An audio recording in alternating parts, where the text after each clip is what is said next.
Welcome to my YouTube channel. Hello. As we know very well that we are reading neoclassical period, and in this period there are three ages. Out of those three ages we have completed restoration period, and today we are going to read the Augustan age.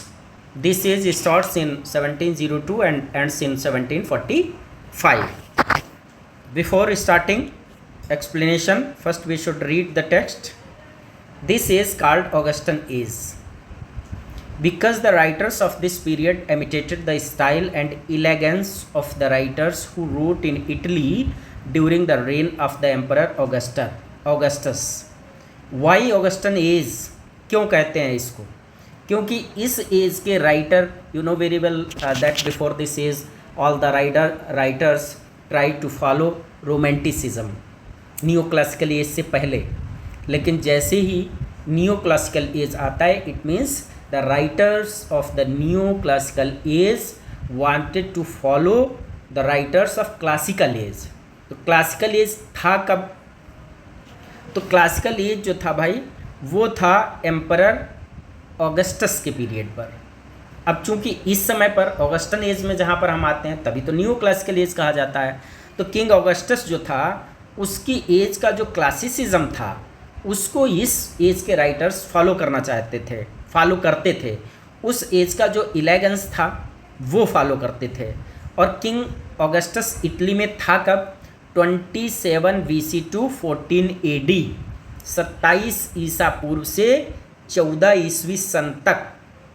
तो it means 1600-1700 साल पहले का जो Augustan period का जो classicism था उसको follow करते थे. तो this span of time is also called the age of Pope. Why age of Pope? Because Alexander Pope was the best known poet of the time. During these years, England was ruled by Queen Anne from 1702 to 1714. तो 1702 से 1714, it means इससे पहले हमको ये देखना चाहिए कि भाई 1702 से पहले कौन था. इसके पहले वीडियो में हम लोग कवर कर चुके हैं. रेस्टोरेशन पीरियड की स्टार्टिंग जो है 1660 में होती है. चार्ल्स फर्स्ट को विहेड कर दिया गया था 1649 में. रिवाइज कर लेते हैं. 1660 में बीच में जो है कॉमनवेल्थ पीरियड रहा. 1660 में फिर उसका बेटा जो भाग गया था चार्ल्स सेकेंड, फ्रांस लौट करके गद्दी संभाल के उसको गद्दी पर बैठाया जाता है, राजा बनता है. 1685 तक उसने शासन किया. 1685 में जब उसकी डेथ होती है तो 3 साल के लिए 1688 तक उसका भाई जिसका नाम जेम्स सेकेंड था वो गद्दी पर बैठता है. अब वो जब गद्दी पर बैठता है तो वो 3 साल तक ही शासन कर पाता है. तब तक हो जाता है ग्लोरियस रेवोल्यूशन. क्या होता है? Glorious revolution. याद है आपको, पीछे पढ़ा था. What was glorious revolution? Bloodless revolution. बिना खून खराबे की क्रांति. इसमें किसी का खून नहीं बहा था. तो ये क्रांति हो जाती है. क्यों होती है? क्योंकि आपको पता है कि ये लोग जो हैं किसको मानते थे? ये सारे लोग जो जेम्स फैमिली से रिलेटेड थे ये कैथोलिसिज्म को बढ़ावा देते थे. इसलिए वहाँ रेवोल्यूशन हो जाता है. जब रेवोल्यूशन हो जाता है तो फिर क्या होता है? वहाँ पर जो है रिचर्ड थर्ड जो फ्रांस का था उसको ला करके उठा के बैठा दिया जाता है गद्दी पर. ये भाग जाता है. ठीक है. तो फिर उसका शासनकाल चलता रहा. एक आध बार बीच में उसने अपना प्रयास भी किया लेकिन वो सक्सेस नहीं हो पाया. तो फिर उसके बाद जब वो जो था आपका रिचर्ड थर्ड के बाद क्वीन एन रानी बनी. ठीक है. और फिर क्वीन एन के बाद जो है जॉर्ज फर्स्ट बनता है और जॉर्ज फर्स्ट के बाद जॉर्ज सेकेंड बनता है. तो इस तरीके से. लेकिन अभी तक जो जैकोबाइट राइजिंग था वो चलता रहा. वो अपना प्रयास करता रहा. वो लोग प्रयास करते रहे कि किसी तरीके से जेम्स के फैमिली के लोग जो है वो राजा बन जाएं, लेकिन वो बन नहीं पाए. तो देखते हैं the important facts which influence the literature of this period. Number 1, Scotland was annex to England. Scotland को इंग्लैंड से जोड़ दिया गया. Number 2, Jacobite rising continued. अभी भी जैकोबाइट राइजिंग चल रही थी.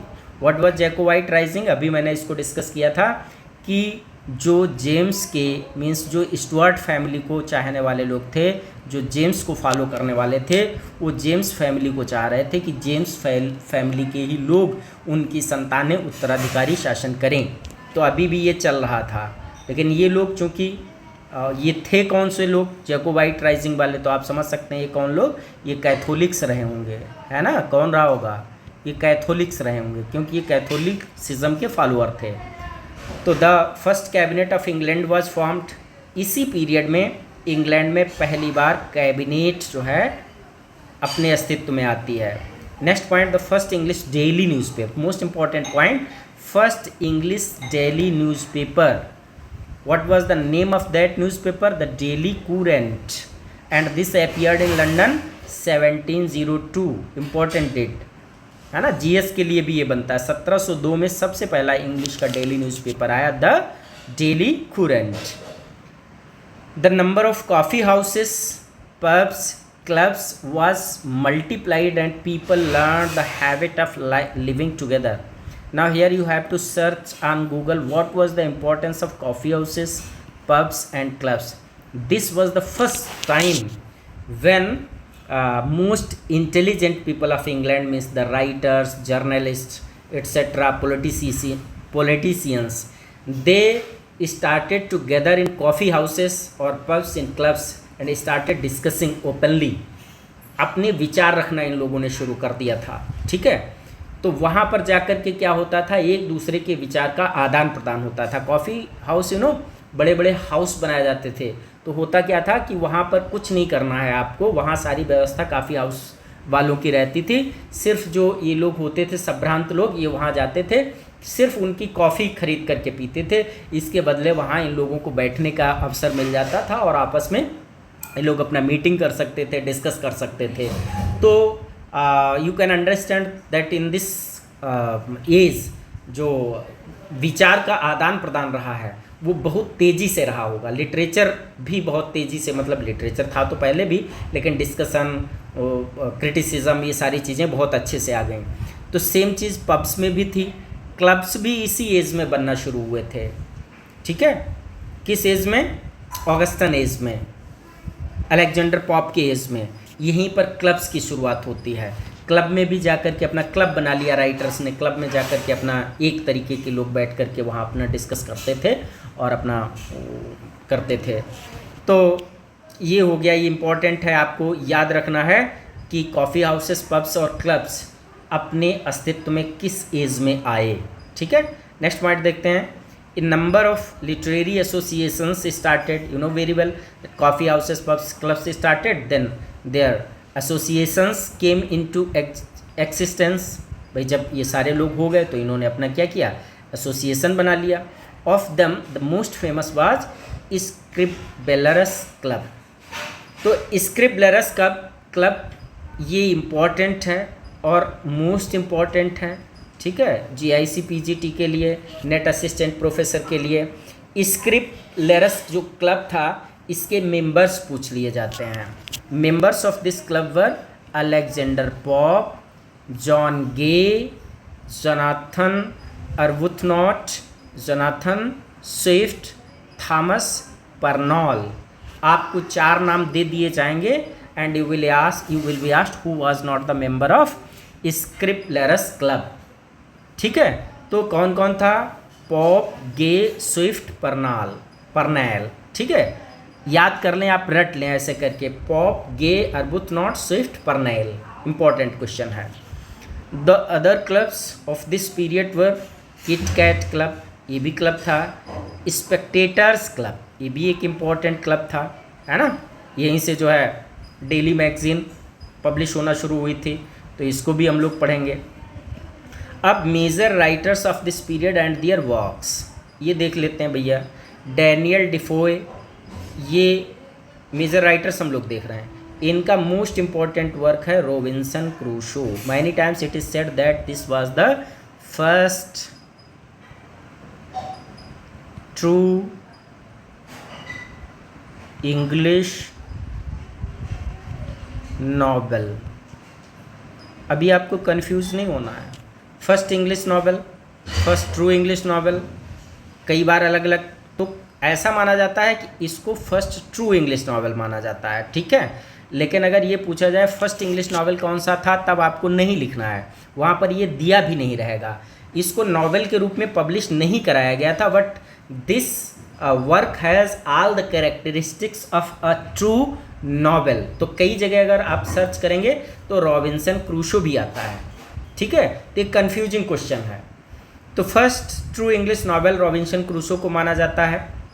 आगे चलते हैं। फिर भाई जोनाथन स्विफ्ट का mock EPIC battle of the books important है। क्या है बैटल ऑफ द बुक्स पता है? इसमें दो ग्रुप थे राइटर्स के, एक ग्रुप एंशिएंट को इम्पोर्टेंस देता था और एक मॉडर्न्स को। तो जोनाथन स्विफ्ट का जो था वर्क, इसमें एंशिएंट वाले जो हैं वो जीतते हैं और जो मॉडर्न वाले हैं ड्राइडन जैसे राइटर्स वो हार जाते हैं, क्योंकि जो पुराना वाला था उसमें विजडम था, उसमें एक ऑर्डर था, ठीक है, वो सुपीरियर सिद्ध होता है। तो ये बैटल ऑफ द बुक्स किसका है? जोनाथन स्विफ्ट का। इसको पूछ लेते हैं। इसका टाइम भी आपको याद रखना है, 1704। टेल ऑफ टव किसका? जोनाथन स्विफ्ट का। और ये आपका आता है गुलिवर्स ट्रबल्स। ये तो इम्पॉर्टेंट है, इसमें से कुछ स्टोरीज भी आप लोगों ने पढ़ी होंगी। Next one most important point, Joseph Addison and sir Richard Steele, the Tatler and the Spectator. इनका भैया ये मैगजीन शुरू हो गया था। कौन सा? टैटलर और स्पेक्टेटर। क्योंकि इसकी डेट यहाँ पर नहीं दी गई, इसको सर्च कर लीजिएगा, ठीक है, टैटलर और स्पेक्टेटर की।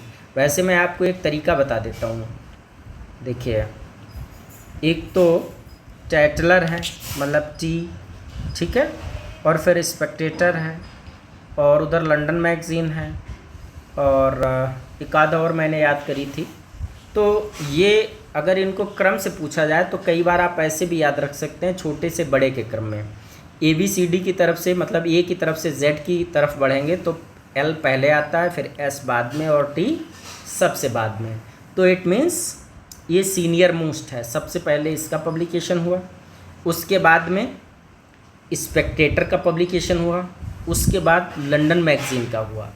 अगर ये आते हैं तो फिर आपको क्रोनोलॉजिकल ऑर्डर में रखना है तो आप रख सकते हैं, लेकिन ये रूल हर जगह लागू नहीं होगा, कुछ और आप रख सकते हैं, ठीक है। तो सबसे पहले टैटलर, फिर उसके बाद स्पेक्टेटर आता है, और उसके बाद जो है ये आपका लंदन मैगजीन, ये तो बहुत बाद आता है। Addison wrote 274 out of total 555 essays published in them, the Steele wrote the rest. Total essays कितने पब्लिश हुए इनमें? स्पेक्टेटर और टैटलर में 555, जिसमें से 274 टोटल किसने लिखे थे? किसने? एडिशन ने। बाकी के किसने लिखे हैं? स्टील ने। इसी एज का इम्पोर्टेंट राइटर अलेक्जेंडर पॉप, जिनके नाम से एज ऑफ पॉप भी कहा जाता है इस एज को, ठीक है, Alexander Pope. Mock heroic epic most important 1712। Date भी इम्पोर्टेंट है भाई, कहीं भी आपको अगर सिलेबस में नहीं है फिर भी हिस्ट्री ऑफ इंग्लिश लिटरेचर से रिलेटेड आपको रख सकते हैं कि भैया बताओ रेप ऑफ द लॉक कब पब्लिश हुआ था, क्रोनोलॉजिकल ऑर्डर में ले सकते हैं। तो ये डंसियार्ड अलेक्जेंडर पॉप का। इपिस्टल टू डॉक्टर अर्बुथनॉट, किसको? डॉक्टर अर्बुथनॉट को epistle. Do you know what is mean by इपिस्टल?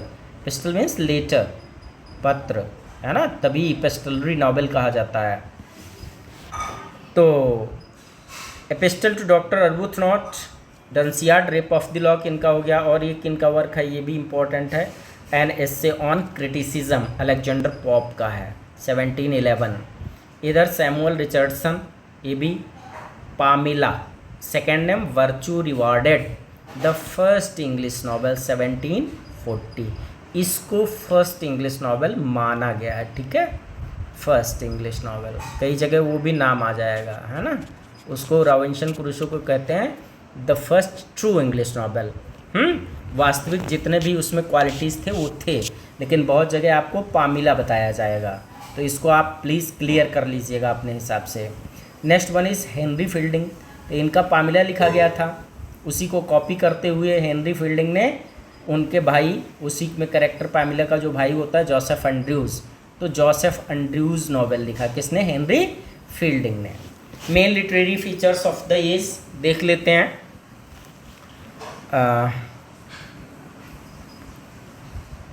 New classical spirit continues, you know very well. The writers of this age were following classicism. Poetry becomes visual as well as verbal. Poetry visual और verbal दोनों तरीके की चली. Art following Horace as in painting, so in poetry, because Horace always, Horace का ये मानना था, उसी को फॉलो कर रहे थे लोग, as in painting so in poetry. Ad pictura poesis, जो पेंटिंग में दिखाया जा सकता है वही पोएट्री में दिखाया जा सकता है। Next one, precise formal and elegant become the standard style of writing, है ना। तो बहुत संक्षिप्त फॉर्मल लैंग्वेज यूज़ की जाती थी, एलिगेंट लैंग्वेज और स्टैंडर्ड स्टाइल में राइटिंग्स लिखी गई, इसीलिए इसको क्लासिसिज्म से रिलेटेड कहा जाता है, क्लासिकल पीरियड कहा जाता है, new classical. Moderation, realism, rationalism became the main principles creative works. तो आपको हमेशा याद रखना चाहिए कि भैया इसीलिए सारी चीज़ें चेंज होती रही एजेस। क्या था पहले? सबसे पहले क्लासिसिज्म चला, कब? इटली में। क्लासिसिज्म बहुत दिन तक रहा, ऊब गए लोग, रोमांटिसिज्म आ गया, रोमांटिसिज्म, ठीक है। बहुत अच्छा एग्जाम्पल कब देखने को मिलता है? एलिजाबेथन पीरियड में, एलिजाबेथन में, ठीक है। फिर भैया रोमांटिसिज्म से ऊब गए तो फिर हम लोग किधर आ गए? क्लासिसिज्म की तरफ, जिसको न्यू क्लासिसिज्म बोला जाता है। फिर न्यू क्लासिसिज्म से ऊब गए तो फिर रोमांटिसिज्म, जिसको रोमांटिक रिवाइवल नाम दे दिया, फिर रिवाइव हो गया, है ना। तो ये सिस्टम चलता रहता है, classicism to romanticism, romanticism to classicism, classicism to romanticism. Clear हो गया इतना? तो ये चीज़ें हैं, ये आपको याद रखना चाहिए, ठीक है। इसमें कंफ्यूज नहीं होना चाहिए, अरे भैया विलियम शेक्सपियर की एज में कहाँ रोमांटिसिज्म था, नहीं तो क्वेश्चन आ जाएगा तो फिर आप चक्कर में पड़ जाओगे। Regular pentameter couplet and blank verse developed to the possible perfection. इनमें डेवलपमेंट चलता रहा पेंटामीटर कपलेट में, ठीक है, और ब्लैंक वर्स में, लेकिन यहाँ पर ये परफेक्शन में, उससे आगे और ज़्यादा डेवलपमेंट हो नहीं सकता था। लिरिकल पोइट्री लूजेज डोमिनेंस, अभी देख रहे हैं इससे पहले की एज में जो है क्या था, लिरिकल पोइट्री चल रही थी, तो वो उसने अपना डोमिनेंस खो दिया, उसकी जगह पर फिर इपिक, मॉकिपिक और इस टाइप का लिखा जाने लगा। सटायरिकल वर्स कंटिन्यूज, सटायरिक तो और बढ़ता ही चला गया, बल्कि कंटिन्यू क्या कहा जाए, बढ़ता चला गया। सटायरिकल वर्स चलती रही। सटायरिकल प्रोज एपियर्स, इधर प्रोज भी सटायरिकल आ गया। It blends fact and fiction in new forms, इसने क्या किया, फैक्ट और फिक्शन, झूठ और सच दोनों को एक मिला करके ऐसा सटायरिकल आ गया, है ना। सच एज बायोग्राफीज़ लिखी गई, ट्रेवलॉग्स, पॉलिटिकल एलिगरीज, रोमांटिक टेल्स, ये सब लिखा गया इस एज में। नॉवेल्स एंड जर्नलिज्म विगैन, तो अभी आपने देखा है भैया रॉबिन्सन क्रूसो आ गया, पामिला आ गया, है ना। नॉवेल्स आ गए, किस एज में आए? ये सारे आए हैं आपके ऑगस्टन पीरियड में। जर्नलिज्म फर्स्ट पेपर भी पब्लिश हो गया 1702 में, ठीक है, इंग्लिश का। और मैगजीन, डेली मैगजीन भी आ गई, Tatler. Translation of great classical text continues, जो क्लासिकल टेक्स्ट थे उनका ट्रांसलेशन चल ही रहा था। विट और inventiveness and aptness, descriptive image, metaphors become major literary devices. क्योंकि क्लासिसिज्म है तो wit, inventiveness, aptness, descriptive images, ये तो रहेगा ही, ये मेजर लिटरेरी डिवाइस रहे। लिटरेचर मिरर्स पॉलिटिकल अवेयरनेस, तो लिटरेचर जो इस समय का लिखा गया है उसको जब आप देखेंगे तो आपको झलक मिलेगी, इस समय के लोग पॉलिटिकली बहुत ज़्यादा अवेयर थे। विग और टोरी दो पार्टी चली रही थी, आपको पता ही है, पीछे से ही हो गया था। तो urban culture over powers literature, तो जो है अब चूँकि क्लासिसिज्म है, रोमांटिसिज्म तो है नहीं कि भैया कॉमन मैन की कॉमन लैंग्वेज का उसमें अध्ययन किया जाएगा, तो ये तो क्लासिसिज्म से रिलेटेड क्लासिकल राइटिंग्स हो रही हैं, तो अर्बन कल्चर को ज़्यादा महत्व दिया गया। पढ़े लिखे संभ्रांत समाज से संबंधित जो है वो लिटरेचर भरा पड़ा हुआ है इस चीज़ का। यहाँ पर क्लासिसिज्म नहीं है, मतलब सामान्य कॉमन मैन गांव गली से संबंधित लिटरेचर में बहुत कम चीज़ें मिलेंगी, ज़्यादातर अर्बन कल्चर से रिलेटेड मिलता है। तो that was all for Augustan age. Thank you very much.